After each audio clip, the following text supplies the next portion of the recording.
Shannon, what do you make of it? This is a very bad look for the UFC.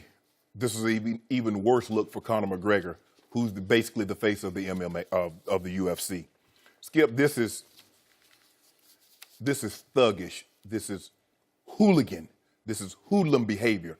We see a lot of this soccer fans tearing up the stadium and they fighting each other, Skip. As Dana mentioned, he got on a plane and flew basically 7 hours to do this. I get it. If you're in the fight, if you're fighting and you want to promote the fight, but the one thing that we know about Conor McGregor, Skip, is that he always goes over the line. With the Nate Diaz, he was throwing the water bottles. With he and Floyd Mayweather, they started getting into these racial and homophobic slurs. And now this. He's doing this when he's not involved in a fight. Yep. Now, 3 fighters are not going to be able to fight tomorrow. Well, 6 fighters, because the 3 that they're going to fight, the 3 that were injured, and their 3 opponents. So now you got 6 guys missing out on a payday because of this thuggish, because of this goonish behavior. You know, Skip, the UFC, and I understand that Conor McGregor is basically the face of the UFC, but they must send a swift and harsh message. I don't believe he should be suspended for 2 years, 5 years, but they got to get him for at least 6 months. And I know coming up on November would be 2 years since he last fought. But you can't have this, Skip. This is a bad, bad message that they're allowing Conor McGregor to send. And I get it, he's a big deal. But you can't have this. And for him, Skip, less than a year ago, he made $100 million. I understand he came from the mean streets of Ireland. He came up poor. He was on food stamps. But he fought in the UFC to remove himself, to get his family out of that environment. And for $100 million, he's living in an ivory tower now. You resort to this? Come on, Conor, you got to be bigger than this. This is why athletes that come from impoverished situations, they fight and they do play sports or whatever they do to get out of that. So they don't have to carry out that type of behavior. And for him to go back and to do that because somebody disrespected his boy, and then you hear Dana saying that he justified it by saying someone basically disrespected his boy. Really, Conor? I mean, you could. I know if I'm one of them fighters, I ain't fighting no more in the UFC. I ain't gonna get kicked upside my head. I just got me a big old check, Joy. I'm gonna go and sit this thing on down, have me a couple kids. I'm gonna be nice. No more punching for old Shay Sharp. Conor McGregor just, hey, I just got me a lot. This is the winning ticket right here. Conor McGregor just signed it for me. Justified. You finished? Justified. Shannon Sharp, you just got took by Conor McGregor. He did it again. It was brilliant. Maybe it went a little over the top, a little over the edge. Maybe I'm sure he didn't mean to shatter the windshield in such a way that it would lacerate one fighter's face and get some little shards of glass in the other fighter's eye and cancel 2 fights.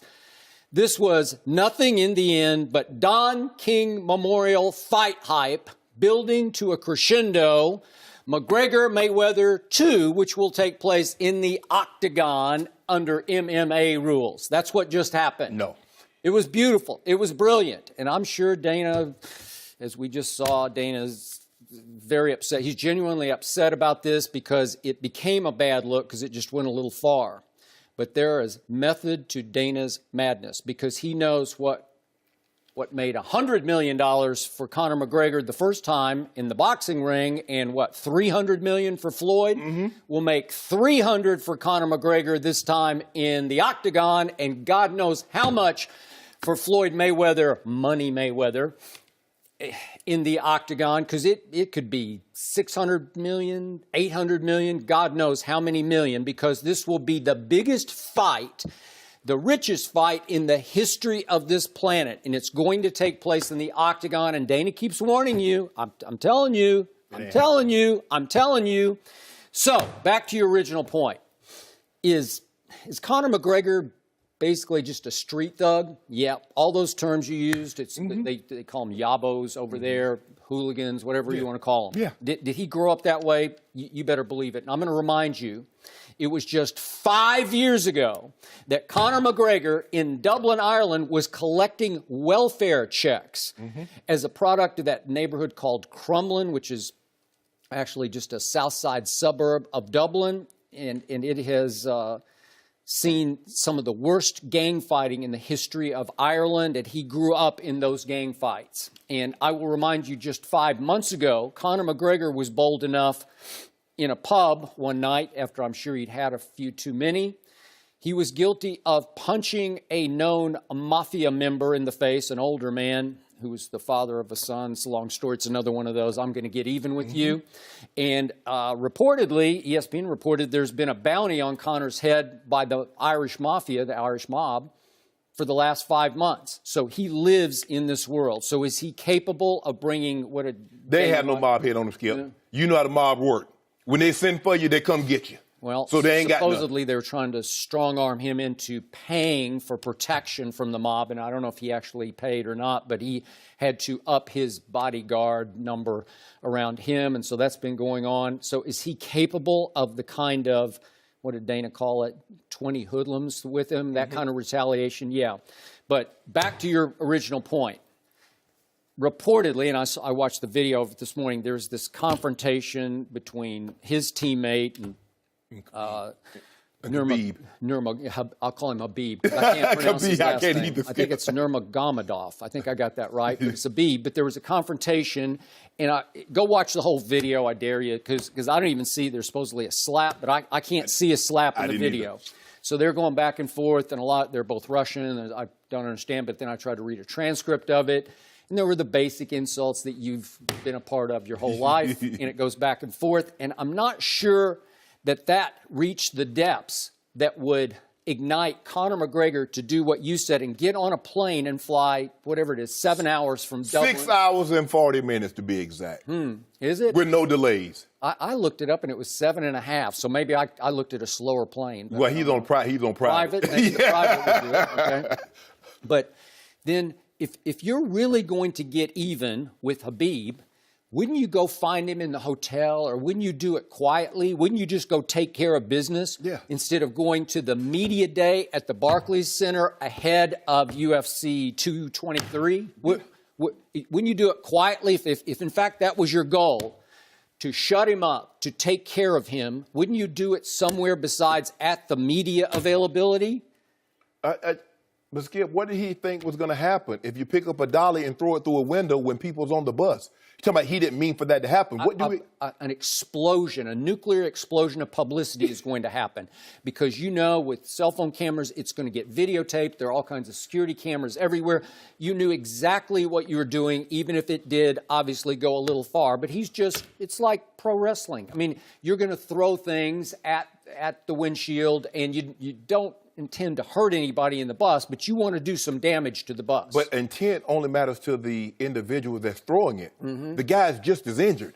Remember, intent only matters to the guy, to the defendant. The victim is just as injured, whether you intended to harm him or not. But Skip, my thing is, if you got this much animosity towards Khabib, as Dana said, the next, 226, this one, so 227? 223. Yeah. So 224, 225, Conor McGregor and Khabib.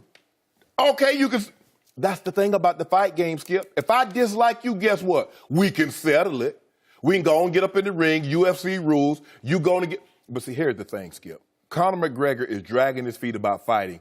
Skip, once you make $100 million, it's hard for you to go back to making 10 and 13. I agree. Even though 10 and 13 million, that's a lot of money, Skip. But once you got a big check and they got all them zeros, how does Conor McGregor say, hold on, wait a minute, I'm the cash cow? And I'm sure Dana's trying to make it worth his while. I got 15, 20. No. But Skip, this kind of behavior is unacceptable. I can imagine. Joy, what would have happened if that would have been Demetrius Johnson or Tyron Woodley? What would have been said? Nobody would have said, oh, that's a whatchamacallit, that's a PR move. They tried to hype a fight. Come on, Skip. This is unacceptable for this man. You know he goes over the line. And I told you that. You can trash talk. But then he is not good enough to question somebody, well, I can beat you, or question how tall he is, and little legs, little torso. He got to go over. He got to go to the monkey. He got to go to making homophobic slur. I mean, it's just never enough. Did you buy it? Did you watch? Were you not hyped for it? Because I was. No, I wasn't hyped. You know, I was. That thuggish behavior. Yeah. See, you know what? He got you. Nah, He got you. He gonna mess around and get the right one, and they're gonna spray all him. They're gonna spray them all. Okay, that could happen. And then Could what? happen.